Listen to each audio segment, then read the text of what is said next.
Hello अस्सलाम वालेकुम। उम्मीद है कि आप सब खैर आफियत से होंगे और हर रोज़ हमारे यूट्यूब चैनल को आप देखते होंगे। डॉक्टर जलील असलम ऑफिशियल, इसको आप देखते रहिए और मेरी गुफ्तगू सुनते जाइए। शायद कि तेरे दिल में उतर जाए मेरी बात। आज से तकरीबन 2000 साल पहले मुल्क रोम के शहर अफसूस में एक जालिम बादशाह दकियानूस की हुकूमत थी। जो शख्स बुतों की पूजा ना करता उसे कत्ल करवा देता था। एक दिन ईमान वालों के कत्ल का मंजर देखने के लिए चंद नौजवान आए। अल्लाह अज़्ज़ व जल ने उनकी आंखों से पर्दा हटा दिया तो उन्होंने देखा कि जिस मोमिन को भी कत्ल किया जाता, फरिश्ते आसमान से उतरते और उसकी रूह को अपने साथ ले जाते। ये ईमान अफरोज मंजर देखकर वो सब नौजवान ईमान ले आए। 3 दिन की मोहलत बादशाह दाकियानूस को सफर पर जाते हुए इस बात का इल्म हुआ तो उसने उन्हें 3 दिन की मोहलत दी कि मेरे वापिस आने तक ईमान से फिर जाओ, वरना तुम्हें कत्ल कर दिया जाएगा। तीसरे दिन ये साहिब ईमान नौजवान कुछ माल लेकर रात के वक्त शहर से रुखसत हो गए। रास्ते में उन्हें अपने खानदान की बकरियां चुराने वाला एक चरवाहा मिला, जिसे उन्होंने अपना माजरा बयान किया और उसे भी ईमान की दावत दी। चरवाहे ने ईमान कबूल किया और उनके साथ शामिल हो गया। चरवाहे का रखवाली करने वाला कुत्ता भी साथ ही चल पड़ा। ये सब सफर करते करते सुबह के वक्त शहर से तकरीबन 6 मील दूर एक गार में पहुंचे और खाना खाकर सो गए। यही वजह है कि उन्हें असहाबे कहफ यानी गार वाले कहा जाता है। गार बंद कर दिया। बादशाह दाकियानूस को सफर से वापसी पर असहाबे कहफ के गार में पनाह लेने का पता चला तो उसने गार के मुंह पर दीवार बनवा दी ताकि वो भूख और प्यास की वजह से यहीं इंतकाल कर जाएं और यही गार उनकी कब्र बन जाए।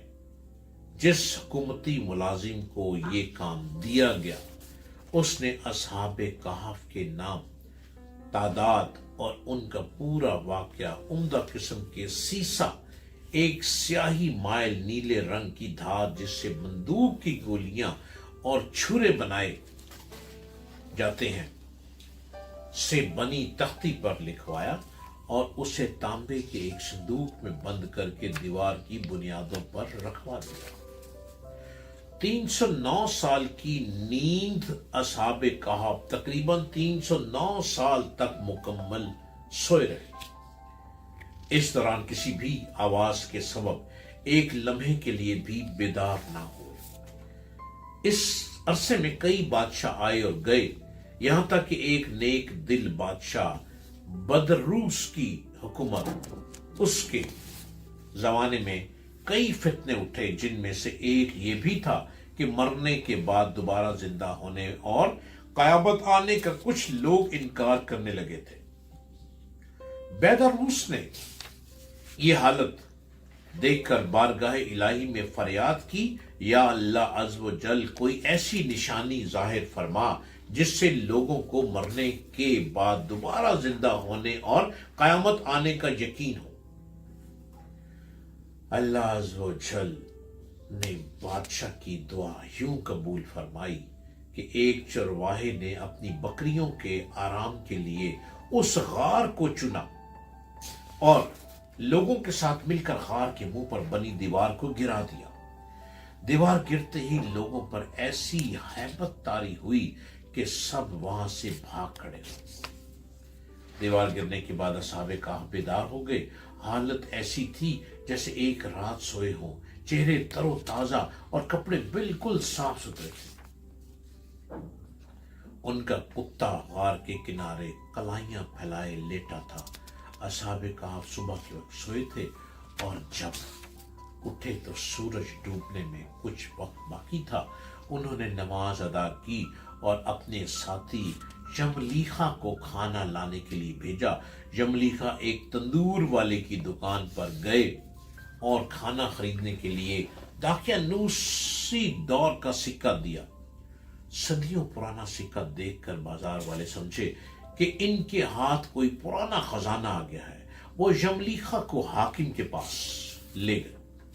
اس نے پوچھا خزانہ کہاں ہے؟ جملیخا بولے یہ خزانہ نہیں، ہمارا اپنا پیسہ ہے. حاکم کہنے لگا یہ کیسے ممکن ہے؟ یہ سکہ 300 سال پرانا ہے، ہم نے تو کبھی یہ سکہ نہیں دیکھا. جملیخا بولے دقیانوس بادشاہ کا کیا حال ہے؟ حاکم بولا آج کل اس نام کا کوئی بادشاہ نہیں ہے. سینکڑوں سال پہلے اس نام کا ایک کافر بادشاہ گزرا ہے. جملیخا نے کہا کل ہی تو ہم دقیانوس سے اپنی جان بچا کر غار میں چھپے تھے. آئیے میں آپ کو اپنے ساتھیوں سے ملواتا ہوں. حاکم اور کئی لوگ غار کی طرف چل پڑے. غار میں موجود اصحاب نے جب لوگوں کی آواز سنی تو سمجھے کہ جملیخا پکڑے گئے اور دقیانوسی فوج انہیں بھی پکڑنے آ رہی ہے.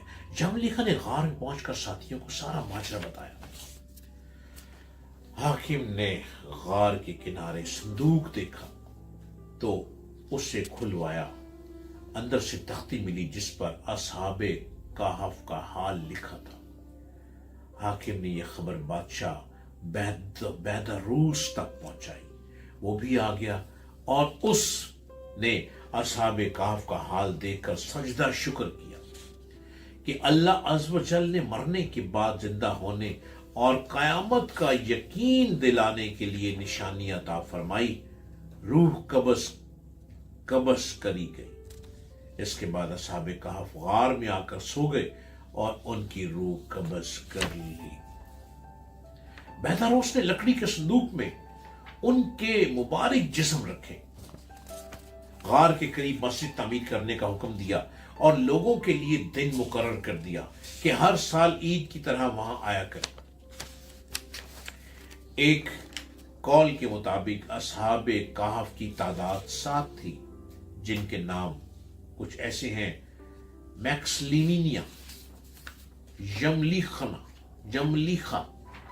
مرتونس، بینونس، سارینونس، زونونس، کشفی توتنونس، اور کتے کا نام کزمیر تھا.